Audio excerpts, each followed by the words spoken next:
তো ব্যাপারটা হলো যে আজকে যে আরজি কর কলেজে যে ঘটনাটা ঘটলো, তো সেটা তো তোমরা সবাই জানো।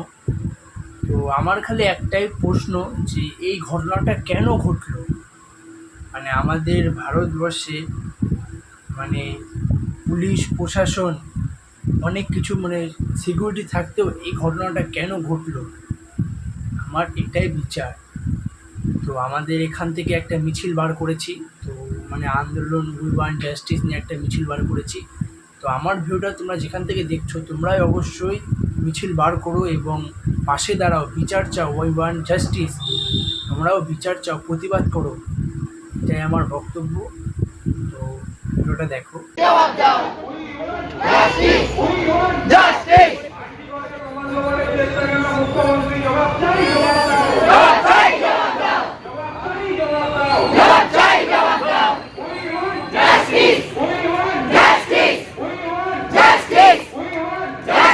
ব্যাপারটা কি বলো তো, যে আরজি কর কলেজে যে ঘটনাটা ঘটলো, এটা কিন্তু প্রথমবার নয়।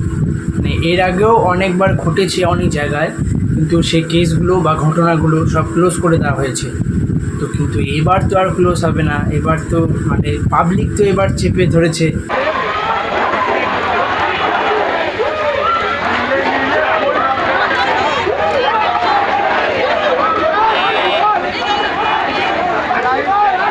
কেন বারবার খুন করে বা এইসব কাণ্ড করে বা এইসব করে তার পার পাবে না, না।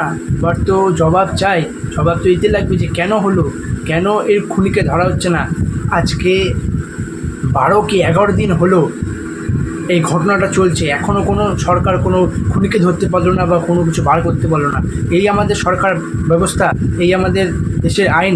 রুখে দাঁড়াও, তোমরা রুখে দাঁড়াও, বিচার চাও।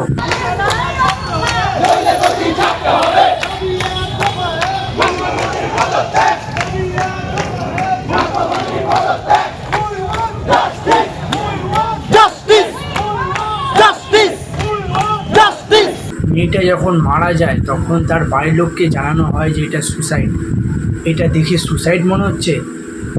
মানে গোটা শরীরে 21টা কামড়ের দাগ, তারপরে গোটা মানে গলার যে গোটা হাড়টা বাইরে মানে ভাঙা, পা ব্যাকা, গোটা শরীরে কামড়ে, গোটা পিঠে কামড়ের দাগ, এটা সুসাইড মনে হচ্ছে? তা আমার তো মনে হচ্ছে এই হসপিটালের লোকগুলোই ওই খুনিদের সাথে জড়িত।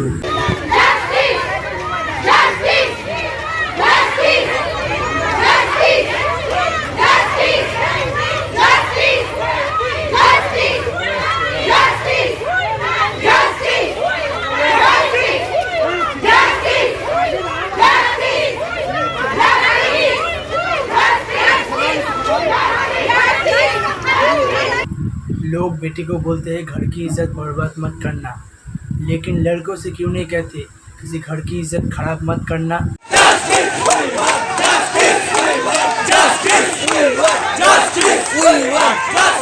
তো ব্যাপারটা হলো এটাই। তো আমি আর বেশি কিছু বলবো না, আমি একটা কথাই বলবো, খুব তাড়াতাড়ি খুনিকে ধরা হোক এবং তাকে কঠোরতম কঠোর শাস্তি দেওয়া হোক।